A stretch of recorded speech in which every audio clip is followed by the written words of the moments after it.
Welcome to the Popish Plot. I'm Nate. I'm Jessica. And I'm Mike. And today we're here with another installment of this year's Final Four. The third thing. Hell. Well, it's really kind of sort of like tied for third thing. You know, because you're either going to hell or you're going to heaven. There's no progressing from one to the other, really. There's a vast... This is where the road forks. Everyone dies, everyone is judged, and then, boop. Yeah.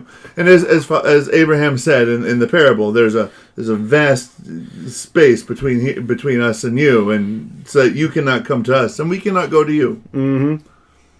So, as a reminder to those who may be tuning in for the first time, although that is not really a reminder, this year we are exploring the last four things, as we do every Lent, through the medium of Christmas movies. Because Advent is also a time to ponder the last four things. It makes sense. Just don't think about it too hard. I mean, out of all things, it's not the weirdest. But anyway, hell. Christmas films about hell. Are we doing a lot of things about, Krampus and stuff? I mean, we can. Krampus certainly is a colorful depiction of the punishments that await those who are, shall we say, not trying to make the most of their relationship between themselves and God through holiness and good works and things. Depending on which mythology, he is literally a demon that somehow Santa is friends with, co-workers, is enslaved.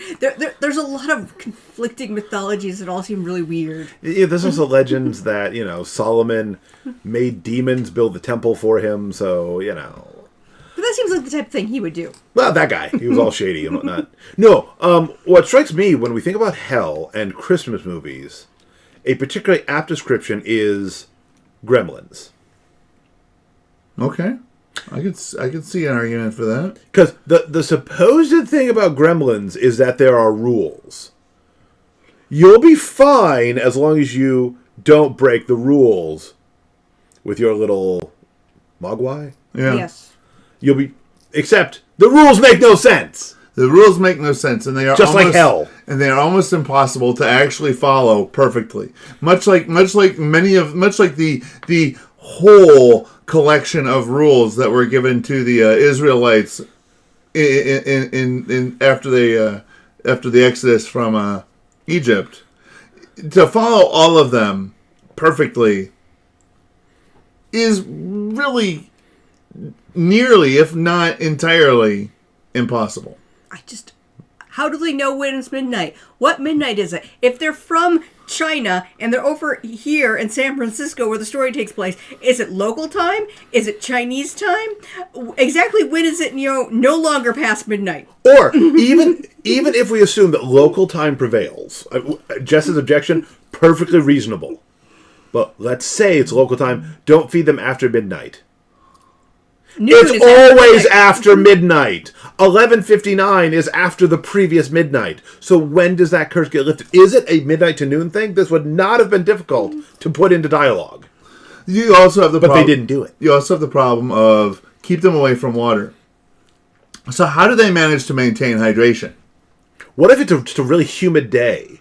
Huh? Like if you have Mogwai in Louisiana, will they just become gremlins just from being around? How much water does it take to make them start, we'll say, reproducing? Mm-hmm. If they get lightly misted...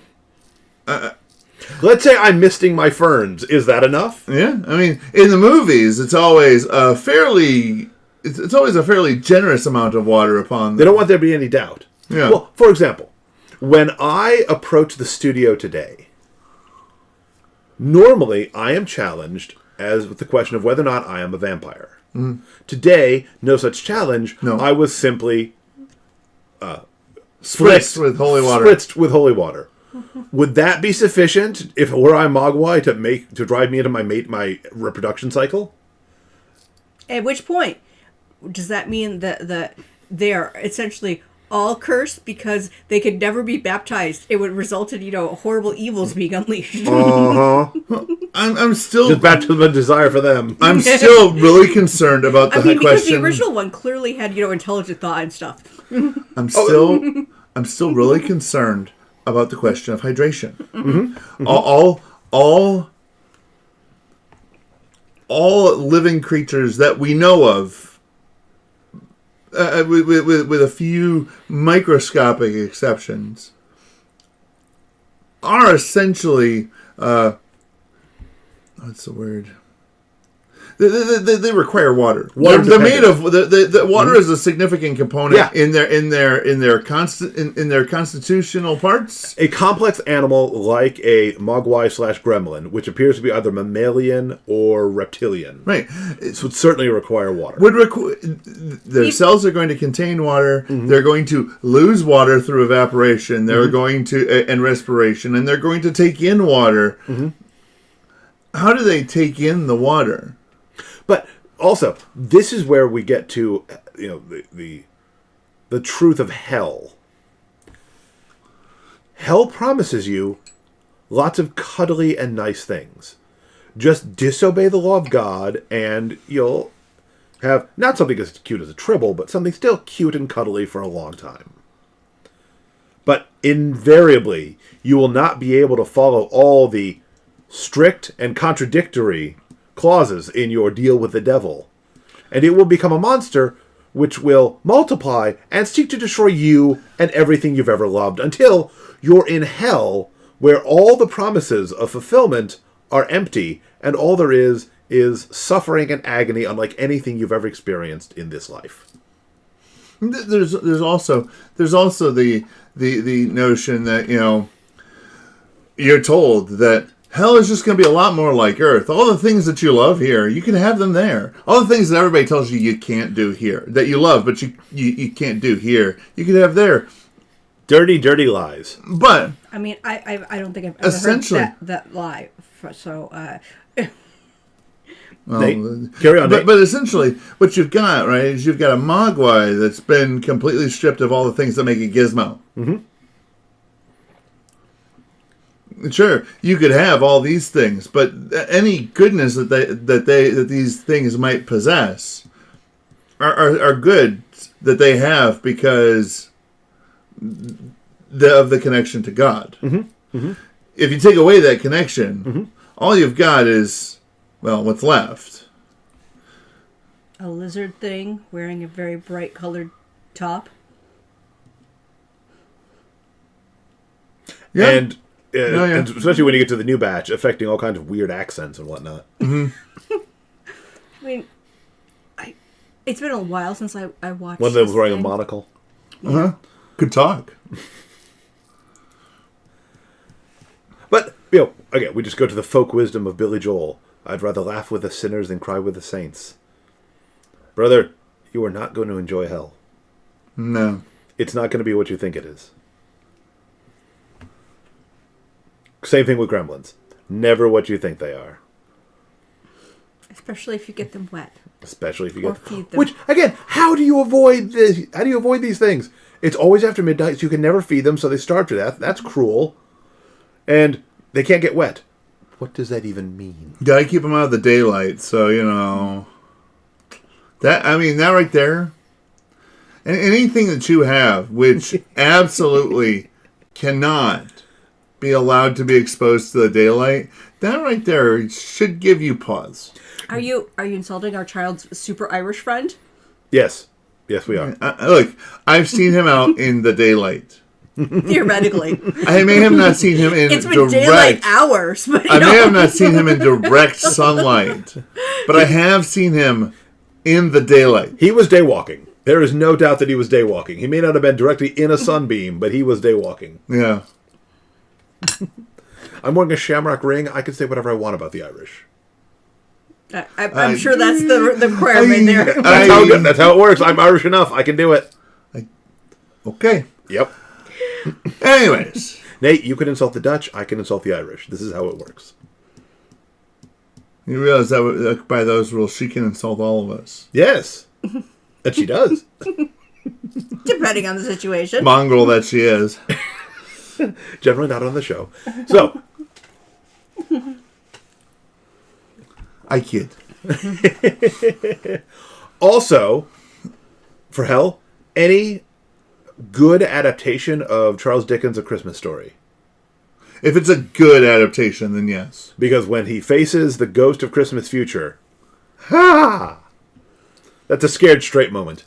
Okay, I will give you that. Because, I mean, overall, it's a story of redemption. Of if you send totally enough ghosts to an evil person, they will eventually do the right thing. Well, again, the Blessed Mother gave the Fatima visionaries a vision of hell.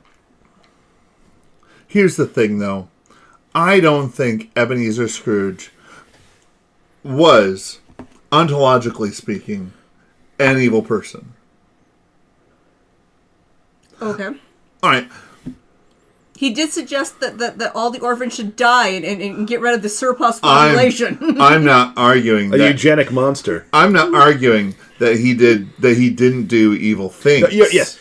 Yeah. As a man, he was created good. As a man, he he was made created Daisy good. Duck cry. You beast! As a man, he was created good by his God, and he had simply separated himself so far from that goodness in his pursuit of other things that he simply became lost to that. But through the experiences that he was shown, he was able to see the path that he walked down to get here, and the path that he will end up walking down if he continues going on in the direction in which he walks. He could have froze Kermit to death. He's an amphibian. He's cold-blooded. He needs the extra coal. I'm not arguing these things. He did terrible things. No one disputed that his actions were evil. His actions were evil, but he himself was not. He chose to be evil. He was created good. He simply was choosing a good that was an imperfect or false good to the extent that he allowed it to shape the way he thought, acted, and treated others. But I just want to see how many different versions I can mention before you already say things. He stapled antlers onto mice. No, he suggested antlers should be stapled on. Yeah, and then the animal handler's like, I would never do that. I just glued them. And Karen Allen was very upset. But just like almost everything we know about hell comes directly from our Lord. You know, the unquenchable fire and the worm that does not die. The lake, the second death, and the lake of fire. And then half those things he was actually describing the first century equivalent of a tire fire that was dumped down on the outside of town. Where everyone's like, yeah, I can't think of any place worse than this. Because again, he uses imagery that the people could understand. Yeah, you guys have been to Gehenna. It's like that. Yeah. But worse. And forever.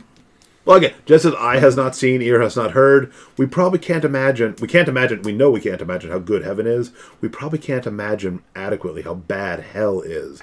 But sometimes, hell and the threat of hell are used to wake up a wretched sinner like Ebenezer Scrooge and remind him of his original goodness on which he's thoroughly turned his back.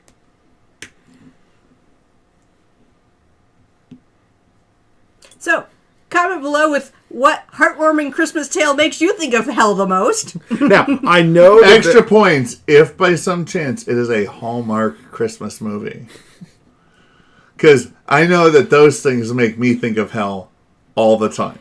there's lots of Christmas-themed horror or slasher movies, but what's truly terrifying is when you're into that month of December and there's one cookie-cutter holiday Hallmark Christmas movie after another. They just changed their sweater colors back and forth. It's the same actors. It's the same set. So, comment below with other hell-themed Christmas movies. Give this episode a like, subscribe to our channel, ring the church bell to be notified the next time a plot is uploaded. And until then, remember to live your faith. Love your faith. And share that love. It's always after midnight. You have to be specific.